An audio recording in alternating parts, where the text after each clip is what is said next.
Alors bonjour à tous, nous voici dans un couvert et là je suis en train de semer mon blé dans ce couvert directement avec mon soir. Donc je fais du semis direct sous couvert. Donc on va aller voir un petit peu comment ça se passe, pourquoi est-ce que je fais ça et ce que ça donne. Alors déjà on va parler un petit peu du couvert. Ici on a un couvert qui est composé de tournesol, ça c'est du Niger, de quelques radis. Bon, celui-là il a une forme bizarre mais d'habitude ils sont pas bloqués comme ça. Tiens, vous avez vu, il y a une petite limace qui est là. Ensuite il y a du lin, donc ça c'est ces belles petites fleurs bleues. Qu'est-ce qu'il y a d'autre? On a de la vesse, donc c'est c'est laquelle les deux? C'est cette plante là. On a de la veste, donc ça c'est une légumineuse. On a de la févrole, une févrole que je vous trouve ça. Et ben voilà une petite févrole. Il doit manquer des choses, mais ah oui, il y a du trèfle aussi. Hop, là je viens d'en voir. Je l'ai perdu. Là. Non, ça c'est une févrole. Enfin bref, il y a pas mal de petites choses. Donc là concrètement, je suis en train de semer directement dedans. Alors je suis juste à une limite. Là ici, cette partie-là, c'était un précédent avec de la févrole. Et là, c'était un précédent avec du colza.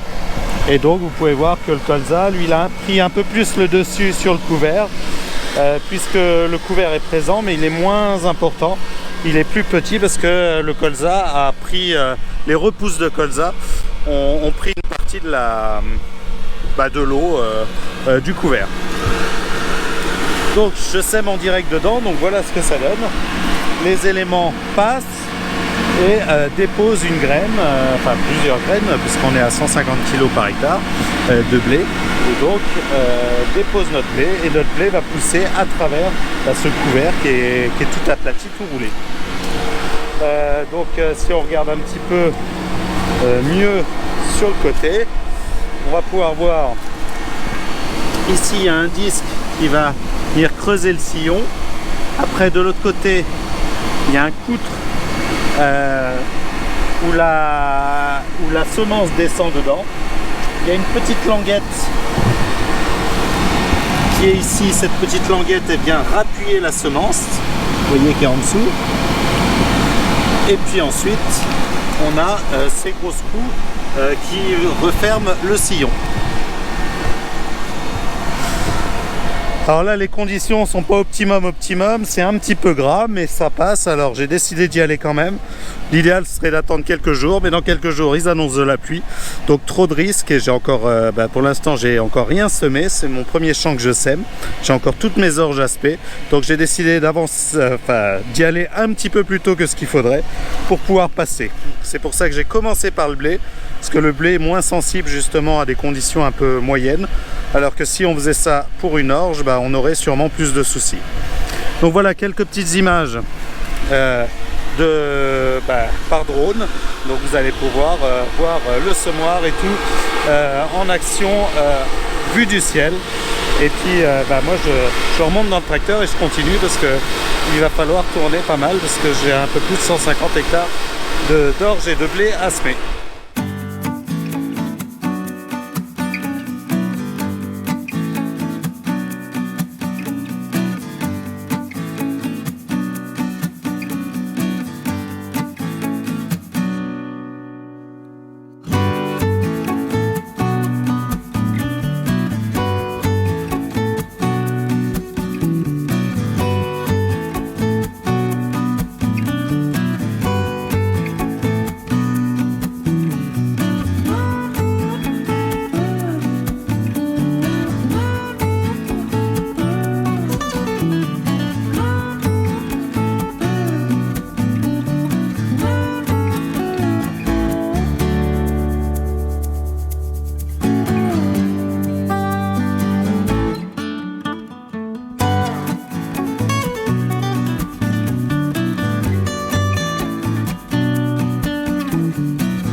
Alors nous voici dans le tracteur, donc ça se passe plutôt bien.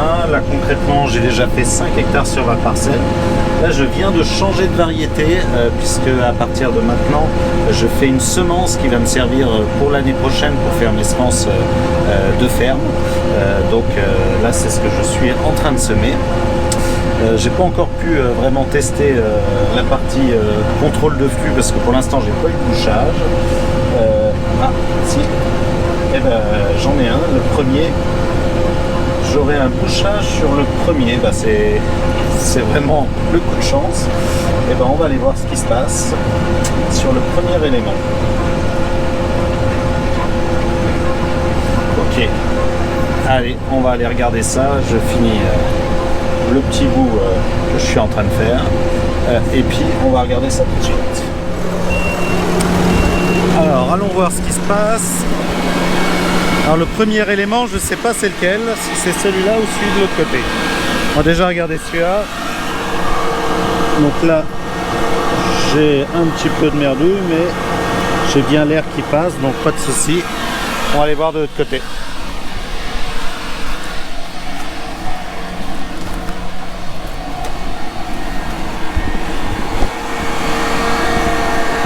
Et en effet, ici ça commençait à se boucher.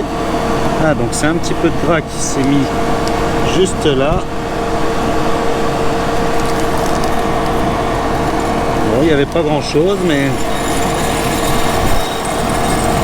vous voyez, il y avait juste un petit peu de gras là qui s'est mis au bout du sillon.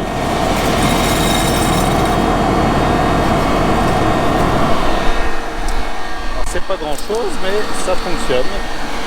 Bon bah premier bouchage et mon contrôleur de flux fonctionne plutôt bien. C'est cool. Allez, on continue. Donc là, toute cette première partie a été faite. Voilà ce que ça donne une fois que le semoir est passé. Donc ça a à peu près tout aplati. Donc ça va finir de tuer une partie des différentes plantes. Par exemple, là les radis, des choses comme ça, eux une fois qu'ils sont cassés, ils risquent de mourir. Bon, il y en a une partie qui ne sont pas complètement mortes. Ce radis, il n'a rien du tout parce que il n'y a rien qui lui est passé dessus. Il y en a d'autres qui sont coupés. Bon, ça raplatit tout et ça permet ensuite que ça va laisser la place pour le blé.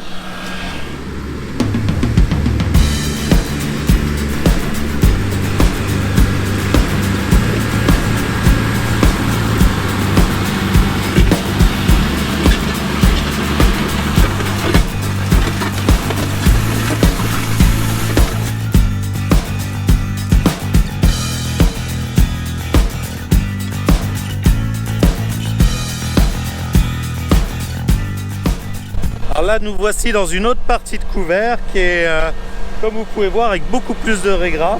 Donc le raies-gras, c'est cette herbe-là. Et pour celui-là,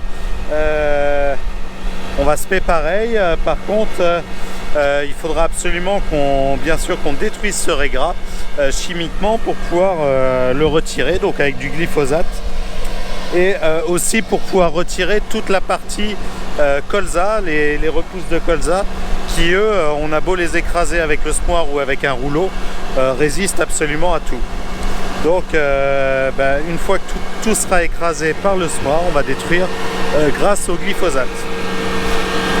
Je ne l'ai pas fait avant comme sur l'autre champ parce que là ici avec le raies-gras, une plante comme celle-ci, elle protège une grande partie des raies-gras qui sont en dessous, et si on fait le glyphosate avant, ça fait parapluie et ça empêche les plantes qui sont en dessous de mourir. Donc l'objectif c'est de tout aplatir, et là on voit bien que ce qui ressort, toutes les plantes qui peuvent être détruites mécaniquement par l'action de rouler comme les radis, tout ça, il laisse la place à toutes les plantes comme le trèfle, le raies-gras, les colzas qui eux vont repartir sans problème.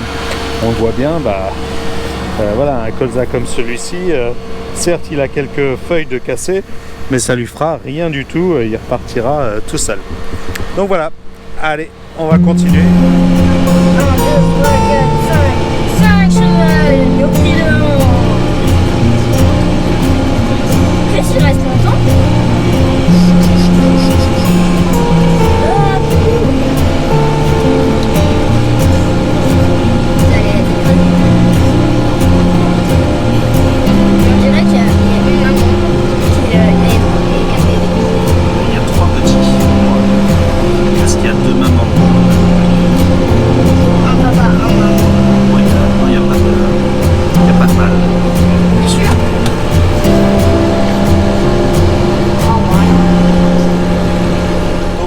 est un petit peu plus de 21 h. Je vais avoir semé bientôt 20 hectares. Il me reste un peu plus de 3 hectares dans la trémie. Donc là, je vais terminer. Il me reste 1 hectare sur champ et j'ai un petit champ à faire un petit peu plus loin sur l'autre ferme. Donc voilà pour cette vidéo. J'espère qu'elle vous a plu. J'espère que vous avez un petit peu mieux compris ce semi-direct sous couvert qui est un petit peu particulier, qui n'est pas très développé mais qui se développe de plus en plus. D'ailleurs en face de moi je vois des phares et c'est un autre collègue qui fait exactement la même chose. Donc ça se développe vraiment beaucoup et c'est plutôt une bonne chose. Allez, moi je vous dis à bientôt et puis en attendant portez-vous bien et n'oubliez pas d'aller vous abonner à mes deux chaînes, cette chaîne-ci et la chaîne Gilles VK en direct si vous voulez un petit peu plus d'infos au jour le jour. Allez, à bientôt.